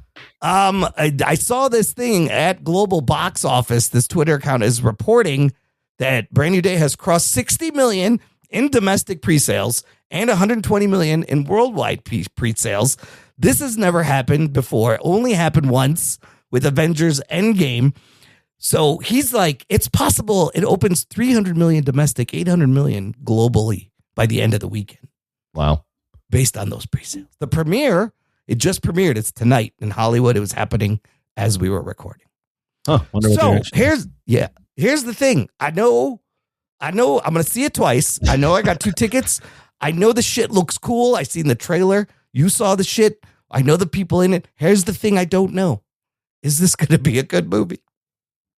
I think it'll be good. Good. I'm hoping that it's good, but it looks like it will be good because there's no early reactions. There's no reactions at all right now. By the time you hear this, they probably will be. So I think it's going to be good. Based on the footage we've seen that I saw, I just think the vibe is also really good around this. Daniel Destin Cretton, the way Spider-Man's moving. There's a lot of, I'm getting a lot of good vibes. I can't fully put my finger on it, but I think it's going to be good. Well, they hired Jackie Chan's stunt fight team, worked on this movie. So, and I remember they're shooting in Glasgow. There was like in-camera explosions. They're swinging him around. I can't wait to see that. What's going to be interesting is that Spider-Man has no IMAX screens. It's all sold out Odyssey viewings. So people are I think Odyssey is going to have major legs because I think people are waiting to get until IMAX dies down. Is that going to help Spider-Man or her? I don't know. No IMAX. This is why they got this Infinity. Interesting. And then the same thing's going to happen again in December with Dune. No IMAX, huh? Yeah. Which is why they put this bullshit label on just large format theaters. It means nothing. It literally means they're just like, yeah, it's a good theater, Infinity Vision. That's what it means. So I can't wait. It's going to be another big week. All right, that's it. Anthony, you're going to see Alamo? I mean, you're going to see Spider-Man at the Alamo? I will probably be at the Alamo, correct. It's playing at the Alamo? Yeah. All right. Maybe our feud with Ruggs will be over by next week. I hope so. I miss him. I miss him. Lame. Yeah, I miss you, Ruggs. I really don't give a shit. I know you don't. Do you think he will... How much do you think he will like Spider-Man Brand New Day? Oh, shit. Or do you think he's going to... Or will he... Fuck, this is really... How many times will he bring up, though, that it's not like the comics? This is a really good... Because I don't know. Because I know... I understand his complaints with the first 3 movies of Tom Holland. But now we are at a part that I know I wanted him to be at. And I'm pretty sure he's on the same page. Where he's an adult. There's no fucking gadgets. He's on his own. I don't know what storyline. He has sacrificed all his happiness to be Spider-Man. Yes. If we get a quippy Spider-Man, but a depressed Peter Parker, that's fucking Spider-Man. I think he may actually like this. I don't know. It's a good question. But you never know. Well, even when he doesn't really like something, yeah, he still will give it like a 6 or a 7 out of 10. Yeah, so I never really know where he's landing on things. Like he complained about the Odyssey, but then he gave it an 8. He gave it an 8. But it's because it's a fucking masterpiece. I don't care what he says. We're feuding, Ruggs. Maybe he'll be back next week. In the meantime, listener, you can check out our website, jockandnerd.com, for all the ways to support, connect, follow us, follow our socials. You can see videos of Ruggs. We got a Facebook group that is private. And the best thing you can do, of course, share the show, tweet it out, text it, post it. Thank you for listening to the Jock and Nerd Podcast. My name is Imran. My name is Anthony. He's the Jock. He's the nerd. We'll peep you next time. I fucking loved it. I like turtles. Thing I offered you a chance to be a cop, and you blew it. And sometimes it may be good, sometimes it may be shit. Jock and Nerd. You're still here? You're still here? It's over. Go home. Go. Go. Go home. It's over. Get out of here. Go home. All right? Leave. Leave. I'm calling the cops. Get out of here. Get out. The ending of Ferris Bueller wasn't that long a thing, but go. Get the fuck out. He didn't say that either, but that's me ad-libbing. Okay? Just go.